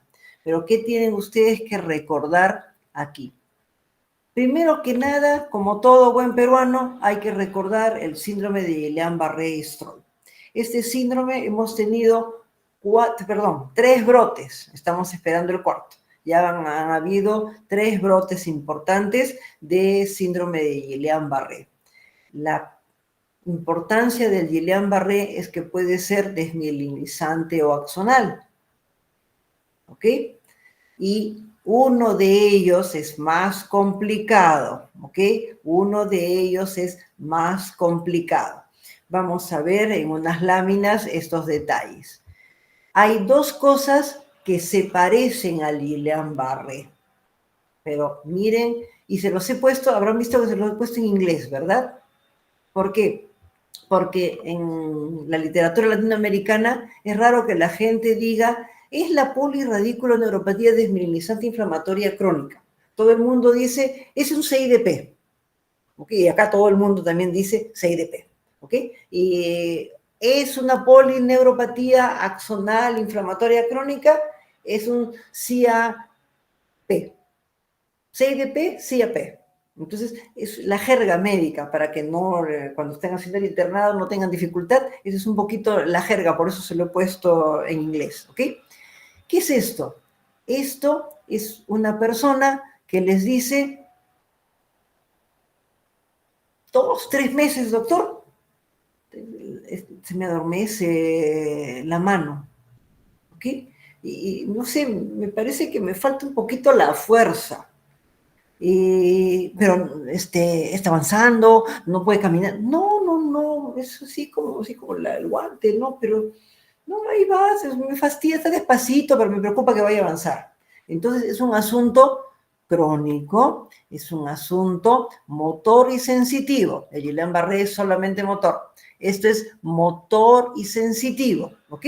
Y así como lo describe el paciente, avanzando lentamente porque es más desmielinizante, ¿ok?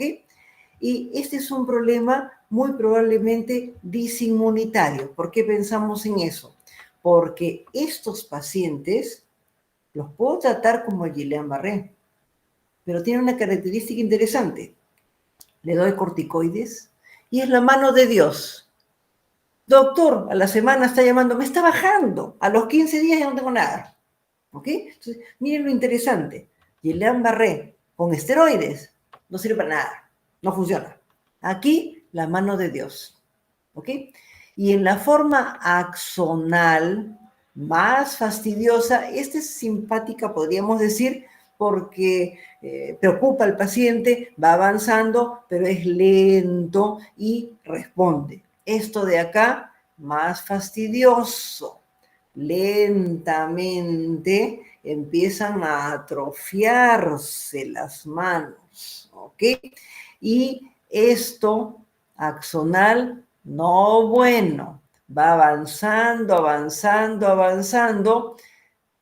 Reciben tratamiento y les ayuda en parte, pero no del todo.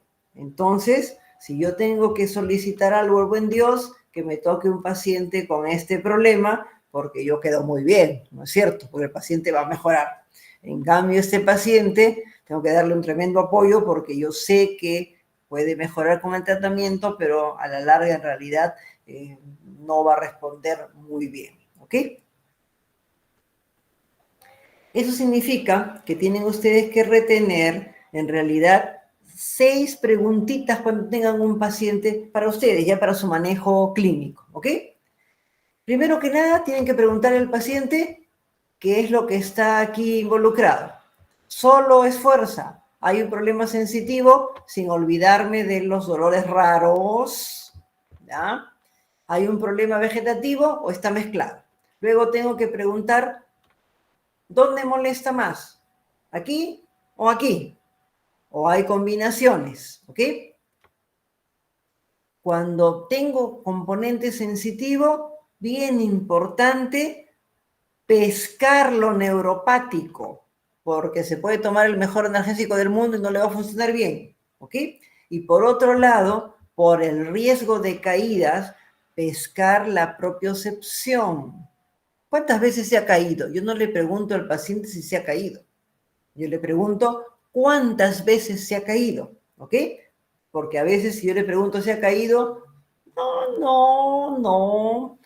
En cambio le pregunto cuántas veces, pucha, que 3 veces me he caído ya, doctor, ¿ok? Entonces, preferible es preguntar cuántas veces, ¿ok? Pregúntenle si siente bien el piso, si le parece que camina sobre cáscara de huevo, sobre algodones.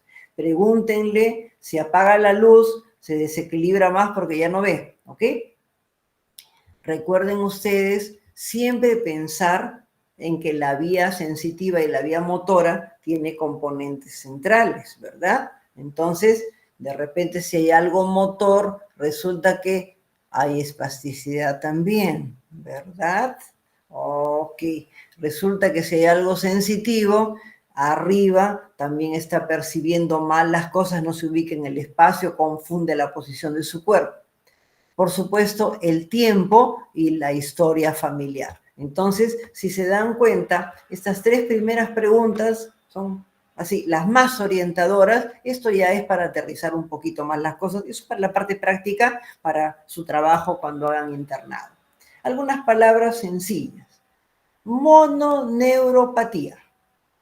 El recurrente laringio, que va a la cuerda vocal. Cuando hay parálisis de la cuerda vocal, recuerden ustedes siempre el tener muy en cuenta, aquí tienen ustedes un recurrente laringio, ¿ok? Y tienen ustedes que tener en cuenta siempre las cosas del cuello. Cuerda vocal, delicado, porque esto debe ser o un aneurisma o el arco aórtico, o tiene tumores, cosas en el cuello y la parte baja, llegando al mediastino inclusive. Entonces, el recurrente laringio, la cuerda vocal. El nervio ciático, lo van a ver cuando hagan traumato y demás, pero recuerden que el nervio ciático, cuando tiene que ver con la columna, santo y bueno, pero el nervio ciático va a tener también componentes donde la columna está linda, preciosa, y la aorta en sus divisiones. Se divide en 2 y miren ustedes cómo las ramas de la aorta están cerca a la conformación de el nervio ciático, están bajando las raíces, en medio de la nalga, acá se va a formar el ciático, ¿ok? Entonces es muy importante tener esto en cuenta. La otra cosa que tienen que tener en cuenta es el ciático con columna perfecta, músculo piriforme. Este músculo que inserta aquí contra la estructura ósea, contra el coxis, bien pegadito, y la puntita termina en la parte de la cresta ilíaca. Miren ustedes cómo comprime el ciático y van a tener ciática sin ciática, por así decirlo, o sea, una ciática muscular, el pobre ciático apachurrado por el piriforme, ¿ok? Recuerden entonces los componentes arteriales, cuando la arteria aorta se divide en dos, las femorales, y las ramas pueden dar aquí componentes de ciático y el músculo piriforme componentes de ciático. La clásica ciática la van a ver. Y esta es una, disculpen la expresión, una tontería con la cual ustedes pueden quedar muy bien. Doctor, no sé qué me pasa, me quema, me arde, me fastidia el costado del muslo, ahí donde está, miren la marquita, ¿ok? Este es un nervio antiquísimo en la evolución, el fémoro cutáneo. El fémoro cutáneo es sensitivo puro, el pobre, ¿ok? Y pasa por debajo del ligamento inguinal, y recuerdan aquí quienes sabían por debajo, navega, ¿no es cierto? Ok, entonces arteria, vena y el ganglio, todos ellos y el mismo ligamento comprimen el fémoro cutáneo.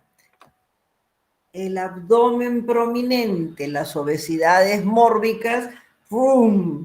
Y comprimen esta zona, ¿ok? Y por supuesto, ganglios, tumoraciones, todo lo que ustedes quieran. Si se comprime el fémoro cutáneo, esta zona arde.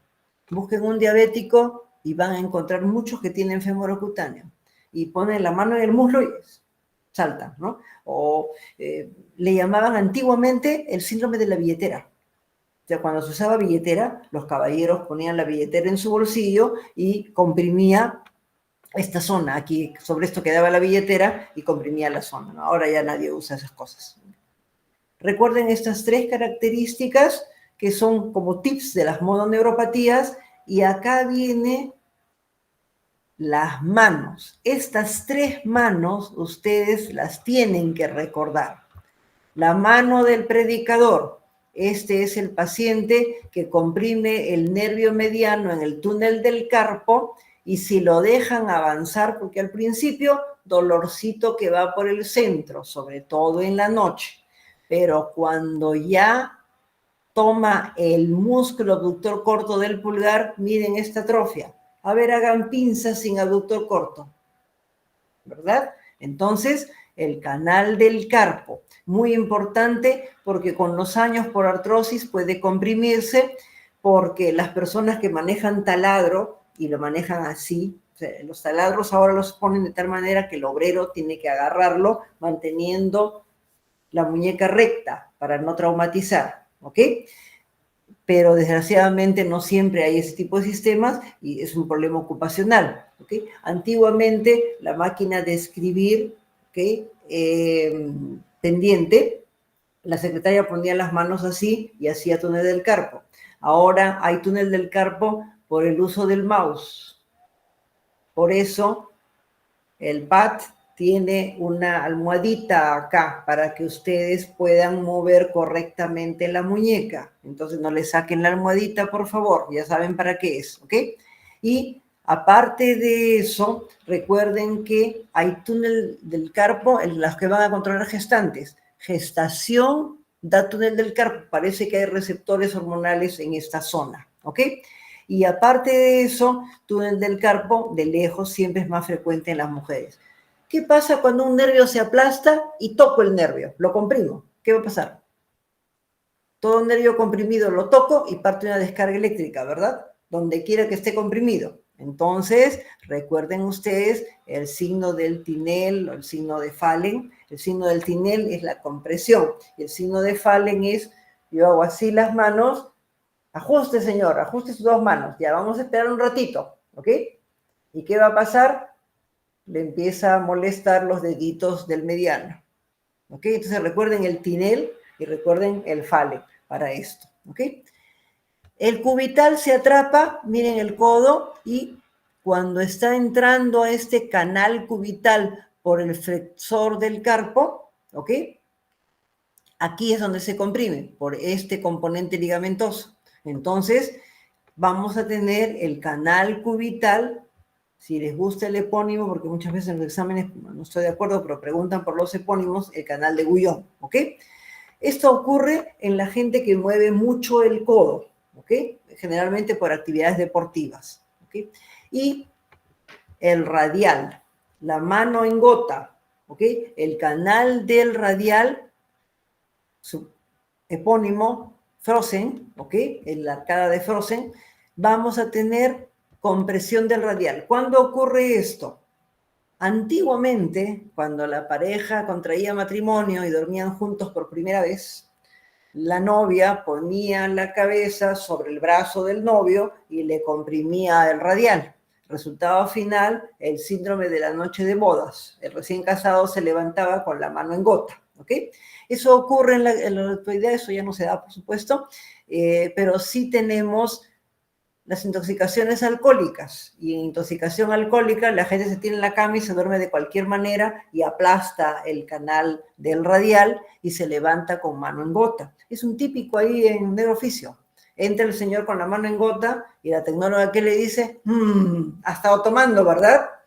Y el paciente la mira y dice, ¡ay! ¿Cómo sabe, señorita? ¿Ya? Claro, está ahí la mano en gota. Entonces, recuerden ustedes este componente. Un detallito para los que van a ir a zona minera, ¿ok? Mano en gota bilateral, intoxicación por plomo. Mano en gota bilateral, intoxicación por plomo, ¿ok? Ahí tienen entonces estas 3 mononeuropatías y vamos a ver, terminando, la parte que tiene que ver con el facial y con el trigémino, ¿ok? Primero, el facial, queridos colegas. Nuestro nervio facial. El nervio facial tiene que tener la parte de la corteza, primera neurona, núcleo del facial, nervio facial. ¿Ok?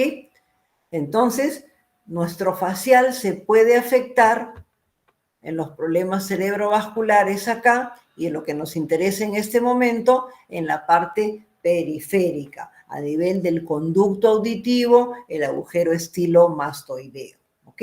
La parte periférica es una cosa y la parte central es otra.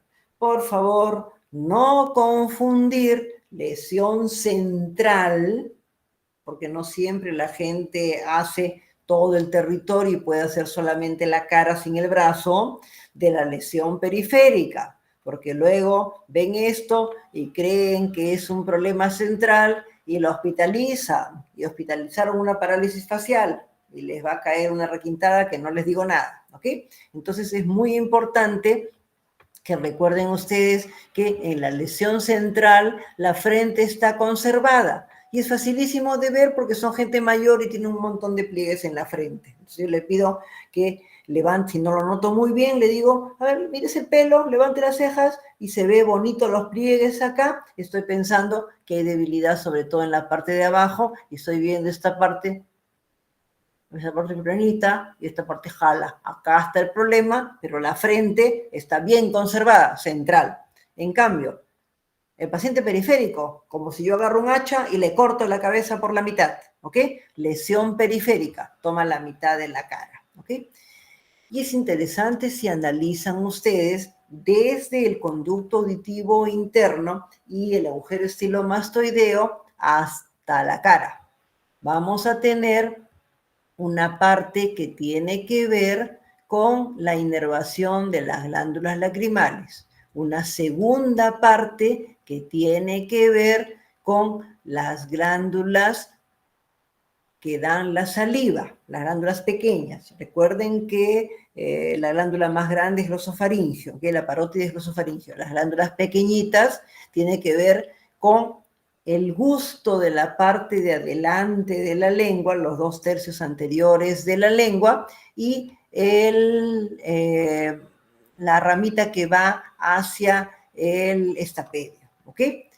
Y la tercera parte es solo motora. Entonces, si mi paciente tiene un problema motor puro, acá está la lesión. Si mi paciente tiene compromiso de las glándulas salivales y sobre todo del gusto, hiperacusia, debe estar por acá la lesión. Y si el paciente tiene parálisis facial, más esto, más las lágrimas que da miedo, la lesión es bien proximal. ¿Ok? Entonces miren cómo un poquito uno puede deducir más o menos por dónde anda la lesión. ¿Ok? La causa de lejos más frecuente es el herpes. Por consiguiente, aciclovir. Muy bien. ¿Y por qué le dan esteroides?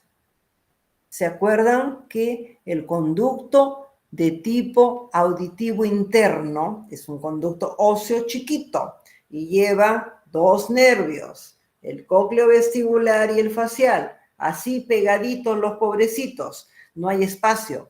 Se edematiza el facial y es más fácil que se dañe y se dañe el axón y le quede secuela.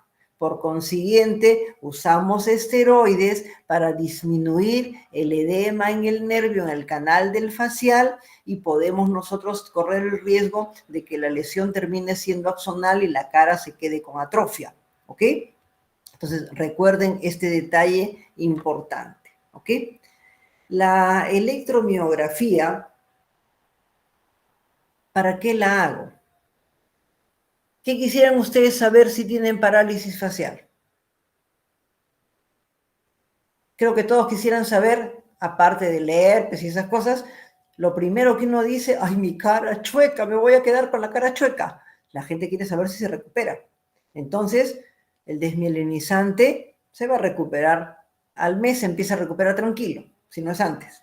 En cambio, el axonal, hay que ver si el axón vuelve a crecer, puede quedar secuela, ¿verdad? Entonces, todo el mundo quiere saber si es desmielinizante o axonal. La electromiografía se tiene que hacer luego del día 10 por el largo del nervio, para dar tiempo a que haya o no haya denervación, para estar seguros. Entonces, luego de 10 días se hace la electromiografía. Si están en la punta del cerro y no hay electromiógrafo, al mes el que se está recuperando desmielinizante, al mes el que está teniendo secuelas tiene componente axonal. ¿Ok?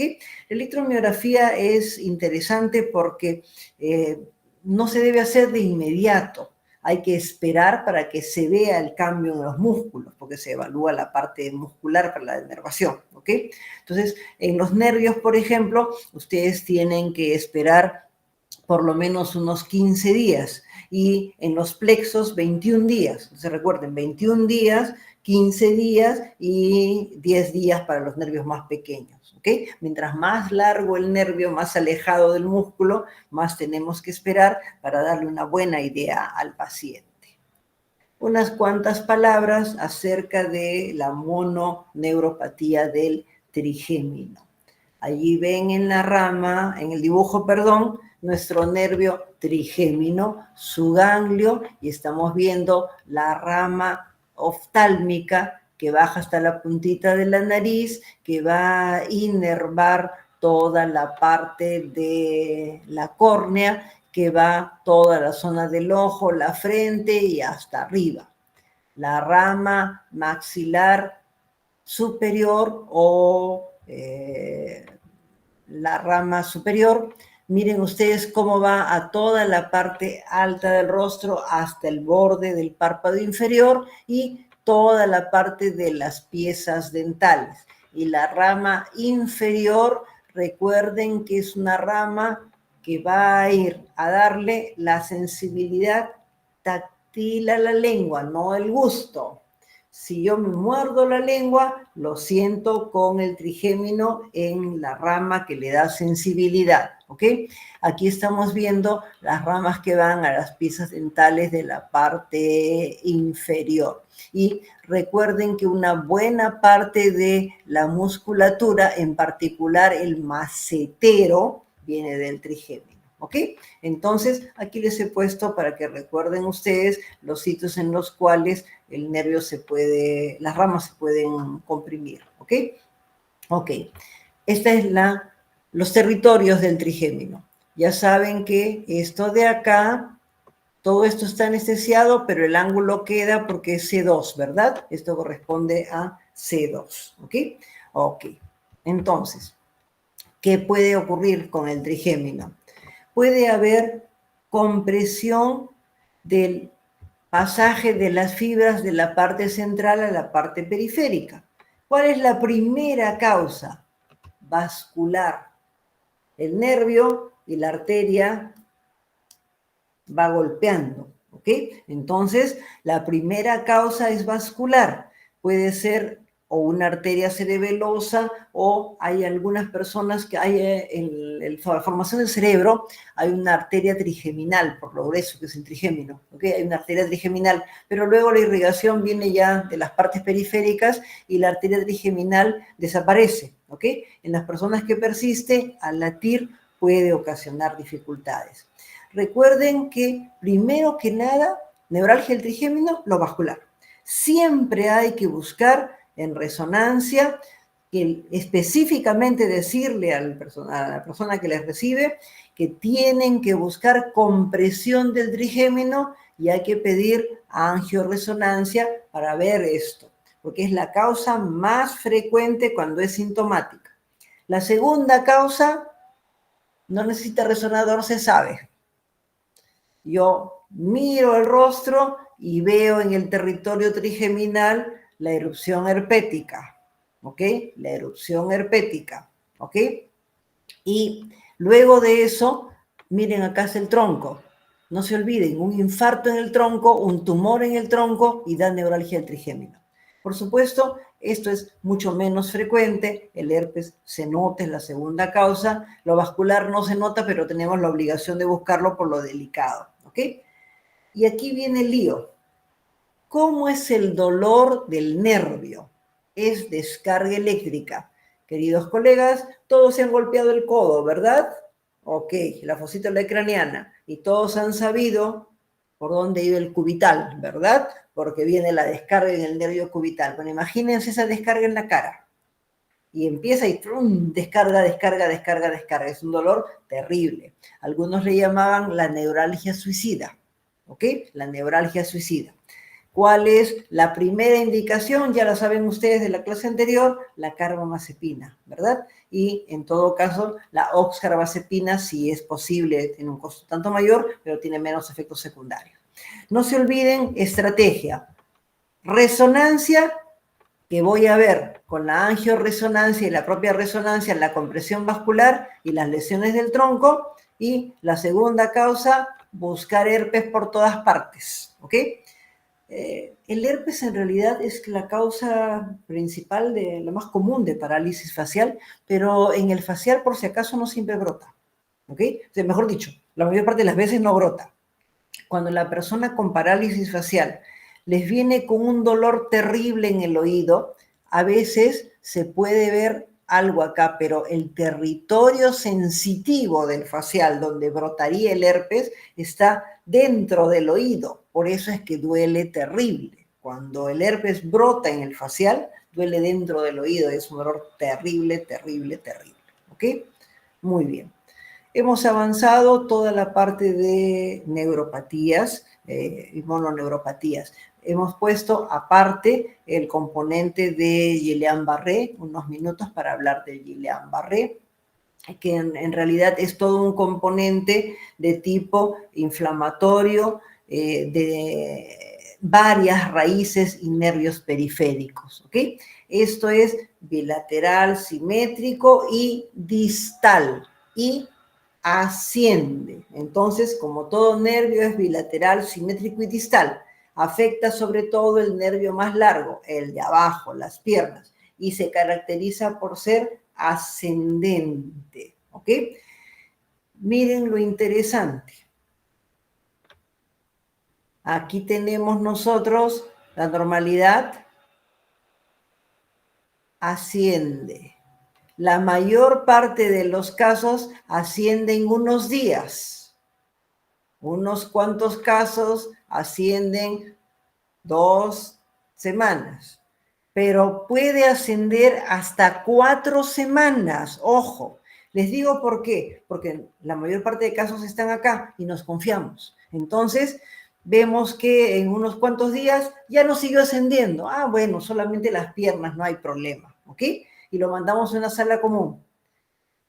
Está bien, lo mandamos a una sala común, pero le avisamos al personal, lo vigila por favor, porque si usted ve que va avanzando hasta el muslo, hay que pasarlo a cuidados intermedios porque puede seguir avanzando hasta el mes. Ojo, a veces avanza unos días, se detiene, uno se confía y luego sigue avanzando y no está ni cerca de donde lo puedan intubar si es que necesita apoyo respiratorio, ¿ok?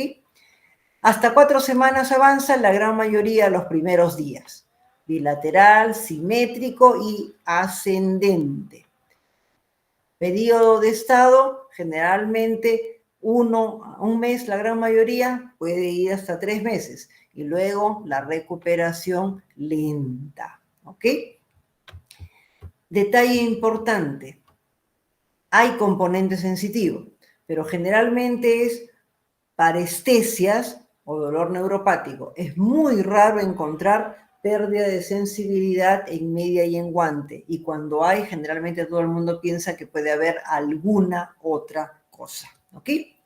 Lo habitual es lo que hemos mencionado. ¿Ok? Es la neuropatía inflamatoria aguda desmielinizante. Y eso sí, curiosamente, no entiendo muy bien por qué, le llaman así y no le llaman AIDP. ¿Ok? Pero en fin. Lo más frecuente son los miembros inferiores y avanza. Puede empezar por la cara, menos frecuente, que es más delicado. Que empiece por la cara y baje, o que empiece por las piernas y suba. La cara es más delicado, ¿verdad? Porque de la cara a la respiración y el diafragma no hay más que un paso. Entonces, si yo tengo parálisis facial aquí, bestial, no pasa nada.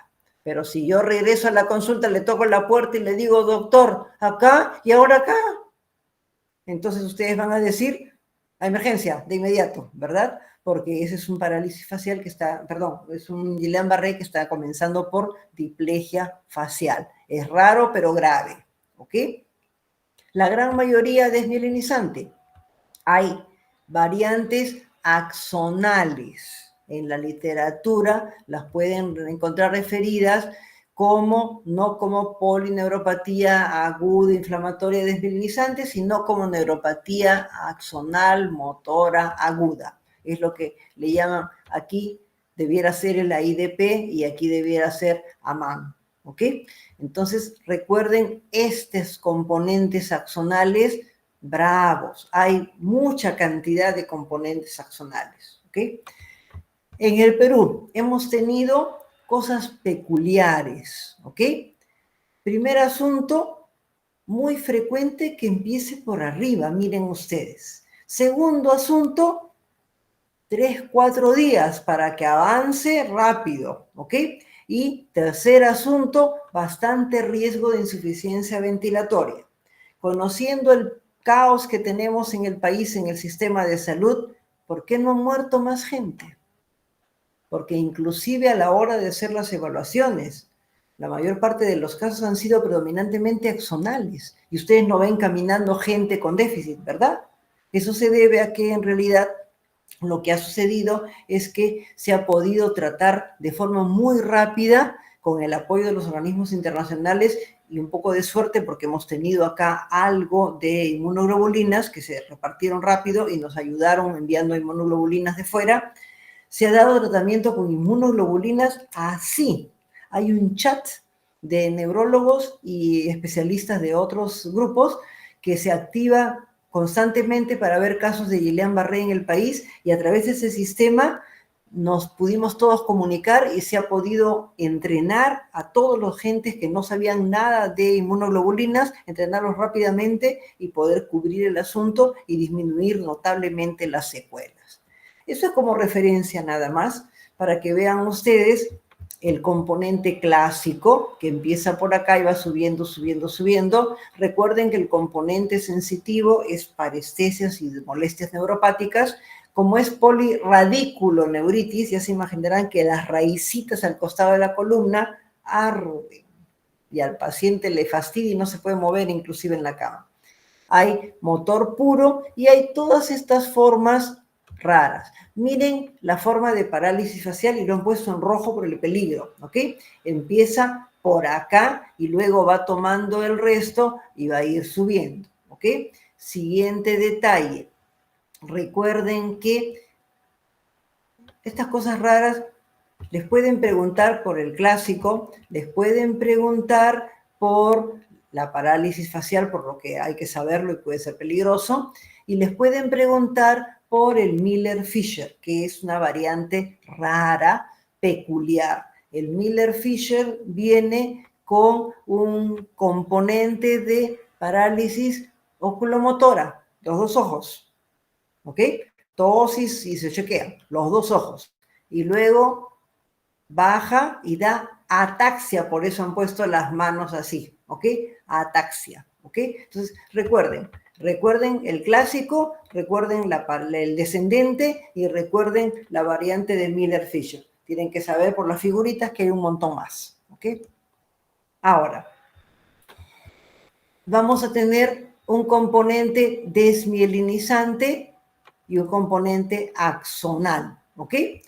Cuando la mielina se levanta, que se vuelva a cubrir, fácil, pero cuando se corta el axón, se rompe y no necesariamente vuelve a crecer.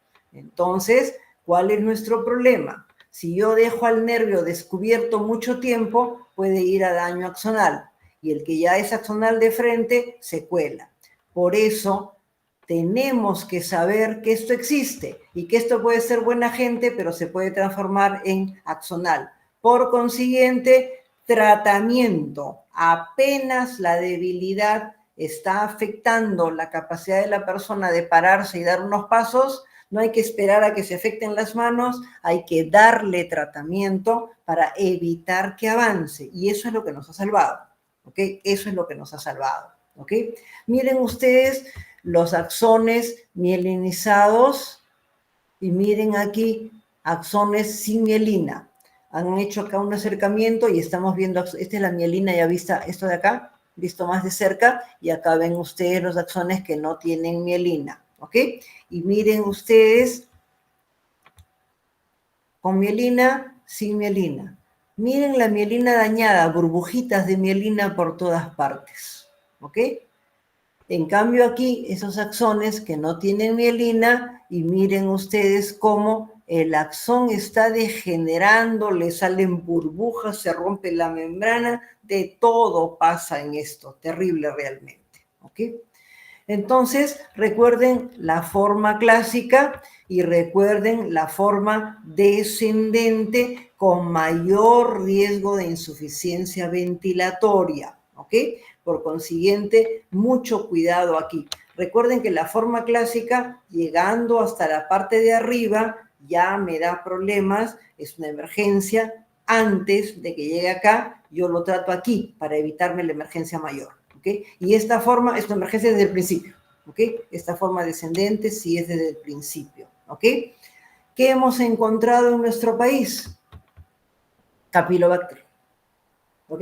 Lo que se ha encontrado, han demorado en hacerse todo esto, pero se ha encontrado Campylobacter y parece estar en relación, sobre todo en el norte, con cepas de Campylobacter que han encontrado en el pollo. Hay otras causas, pero en nuestro medio es lo más frecuente. También hay un detalle importante. Hay no sé cuántos millones de peruanos expuestos al Campylobacter y solamente un grupo hace esto. Entonces, hay probablemente un componente, porque se encontró más Campylobacter en los casos del norte.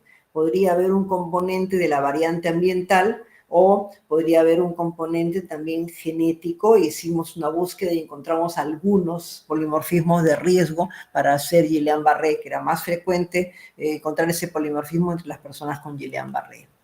¿Sí? Por supuesto, encontramos líquido inflamatorio, porque esa es una neuritis, ¿verdad? Entonces, tomamos una muestra de líquido, ¿ok? Es interesante recordar que no ocurre de inmediato el cambio en el líquido, ¿ok? El aumento de proteínas y la disminución de las células, un clásico, la disociación albumino-citológica, ocurre a partir de la segunda semana, no en la primera semana, ¿ok? Ok.